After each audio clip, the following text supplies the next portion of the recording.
Jadi kalau orang majelis suka meninggalkan sembahyang 5 waktu, bukan majelis. Kuncinya Bapak Ibu, anak-anak itu sembahyang kuncinya. Makanya kalau dia istiqamah dan sholat, lihatkan anak tadi pasti berhasil. Orang-orang pintar sekarang ini Bapak Ibu bukan otaknya, tapi karena istiqamahnya tadi. Makanya majelis yang istiqamah, majelis yang diisi dengan ilmi dan amalnya. Saya cerita ayah saya sedikit aja.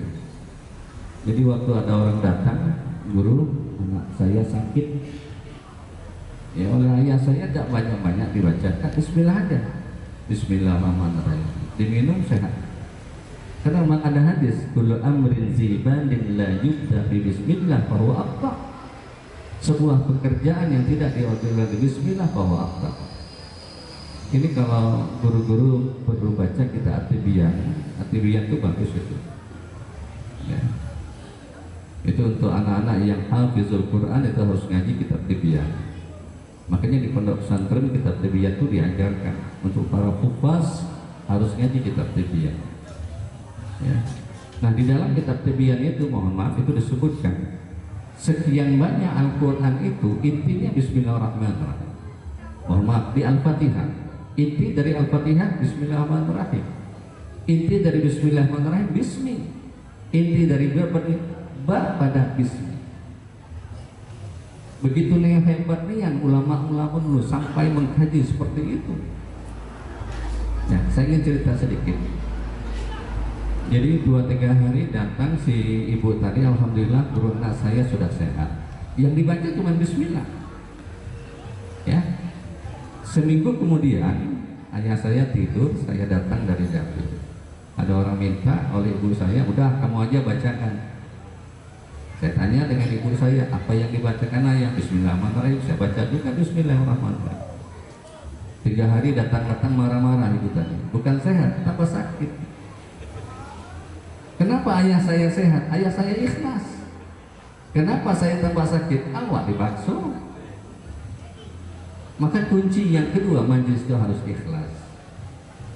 Ada salah seorang ulama Junaidi al-Baghdadi, salah seorang ulama sufi yang tarikahnya tarikah Junaidiyah. Ya. Kita payah kalau bicara tarikah ya, mohon maaf. Junaidi al-Baghdadi pernah tanya, apa sebenarnya dengan ikhlas? Apa dibilang?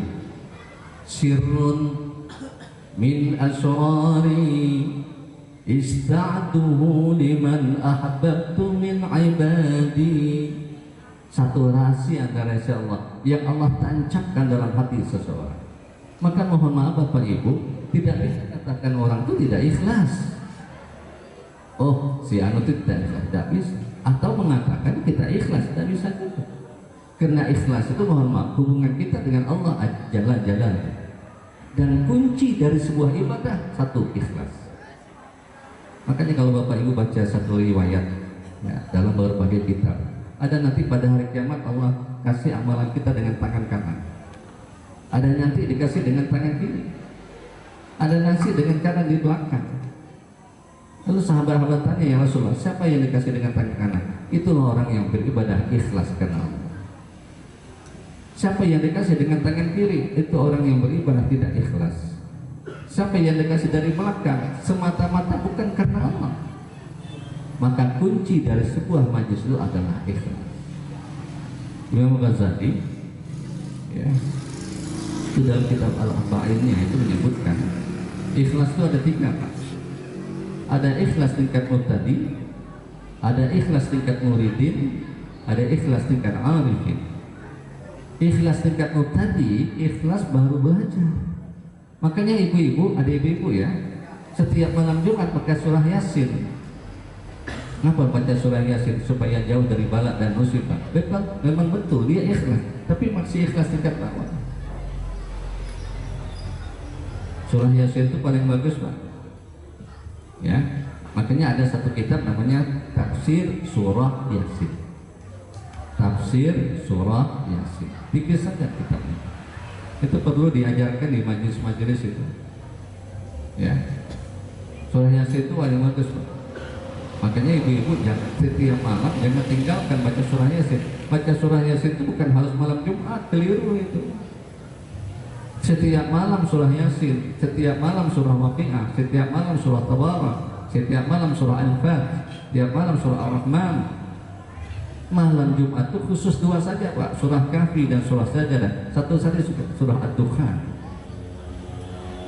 Ini yang saya katakan bahwa maaf, kalau orang beribadah karena sesuatu, mohon maaf, maka dia masih tingkat bawah. Yang kedua, ibadah tingkat muridin masih tengah-tengah. Ada orang melanggengkan puasa Ayyamul Bait, ada orang puasa putih, ada orang melanggengkan puasa Nabi Daud. Supaya apa? Sakti mandraguna, supaya tangannya dicium, supaya dia dimuliakan. Itu masih ikhlas tingkat menengah.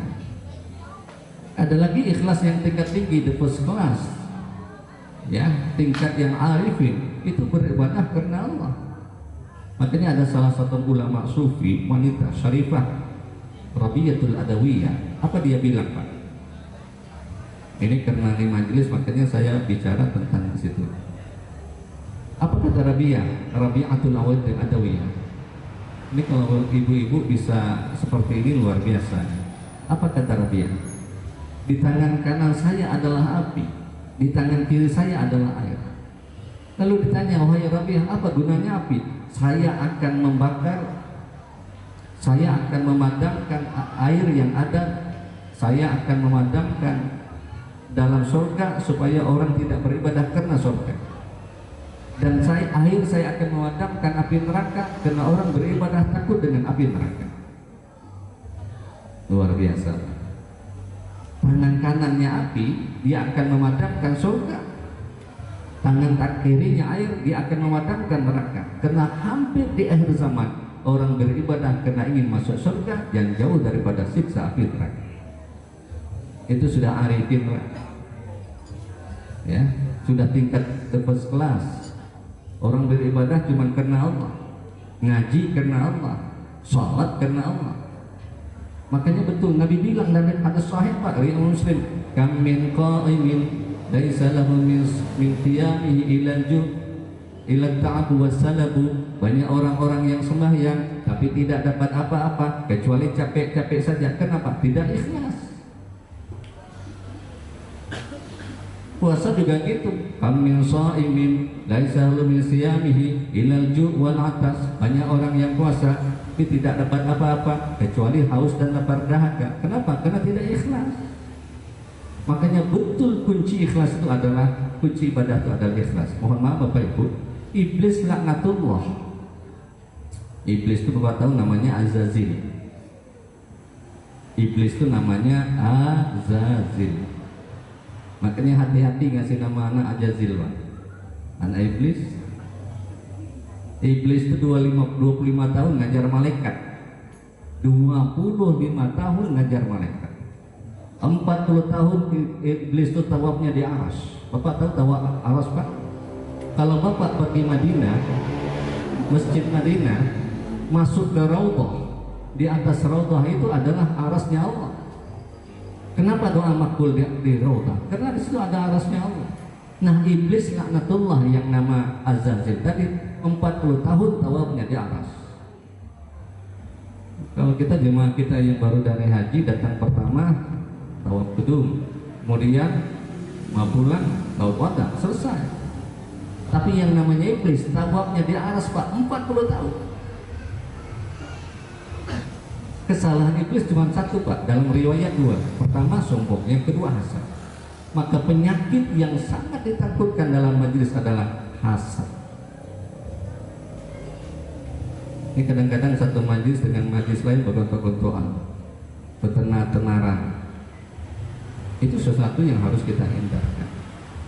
Dan mohon maaf Bapak Ibu, penyakit hasad itu masuk kemana-mana Pak. Ulama masuk, ustaz masuk, pejabat masuk, orang awam masuk, orang kaya masuk, orang miskin apalagi.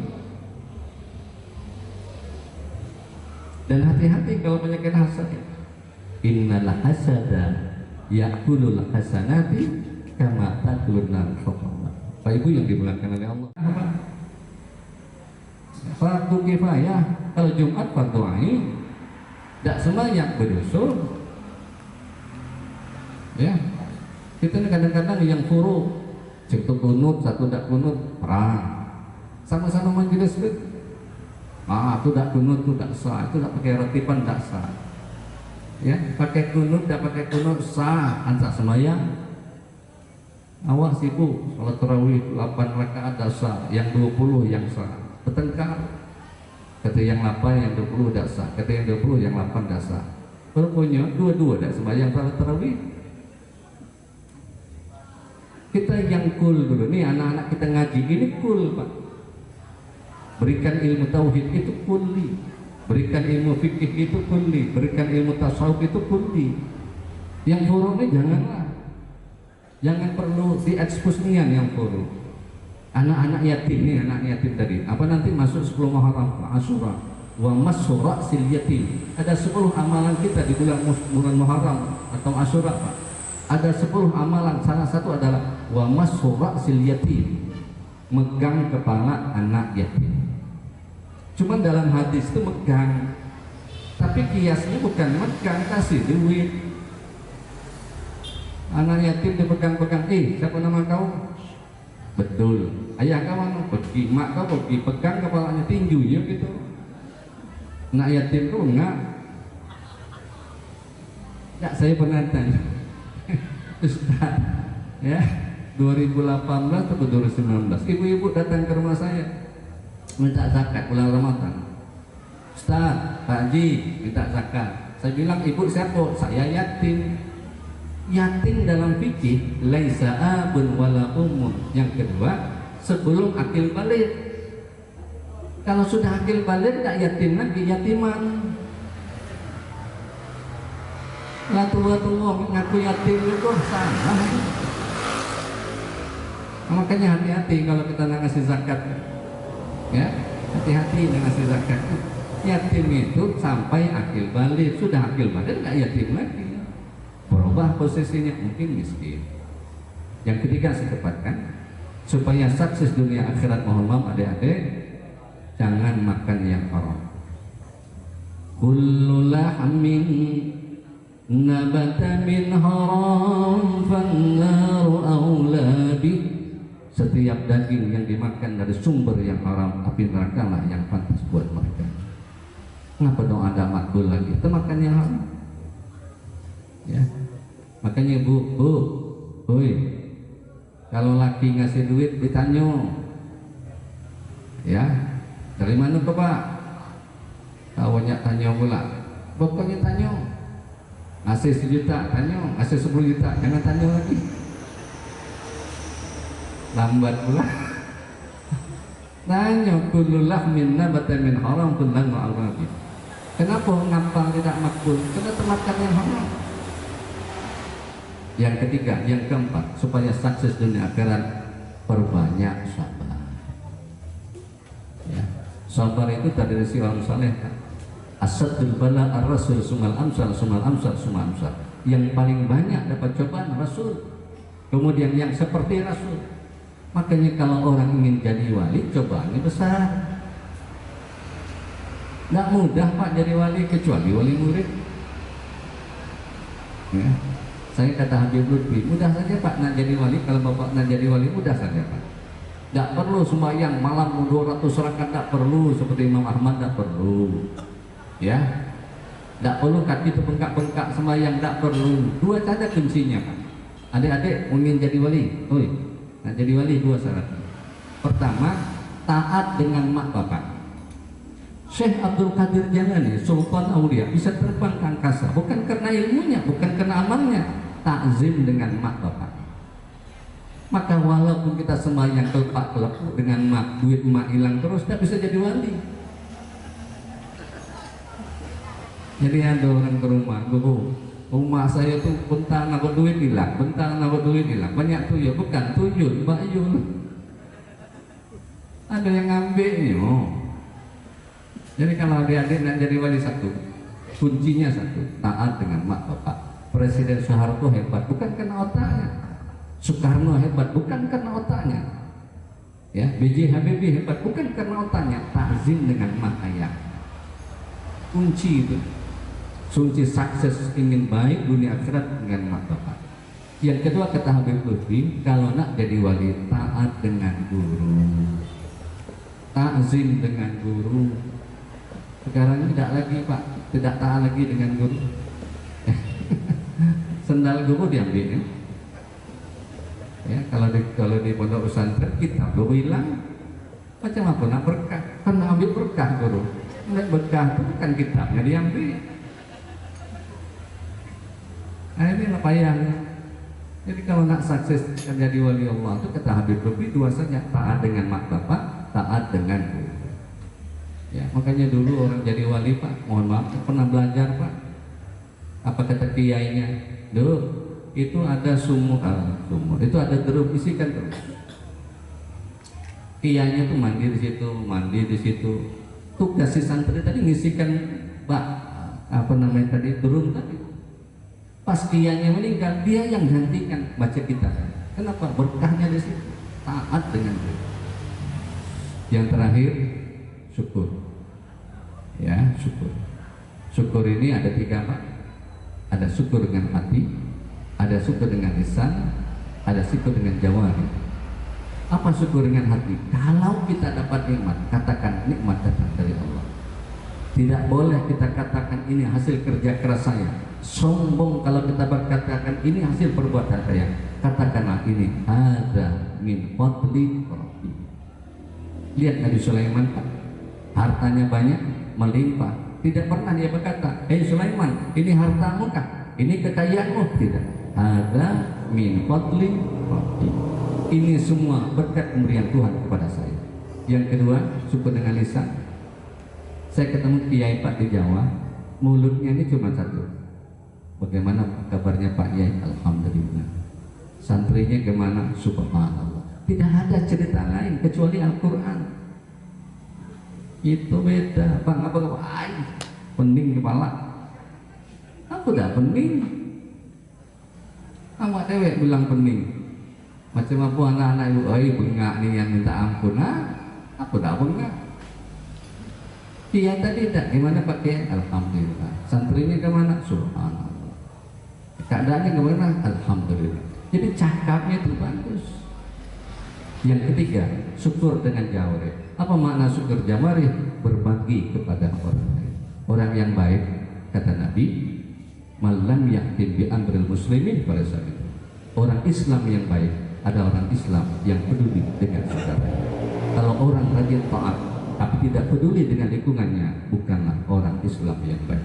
Mudah-mudahan milad yang kelima, Majelis Subatul Mubin, diberkahi oleh Allah, menjadikan sinar di kampung kita, memberikan berkah dalam kehidupan masyarakat kita, dan menjadikan anak-anak kita generasi yang soleh dan soleha. Terima kasih. Saya mohon maaf jika ada khilaf, jika ada kekurangan. Alaikum minkum. Wassalamualaikum warahmatullahi wabarakatuh.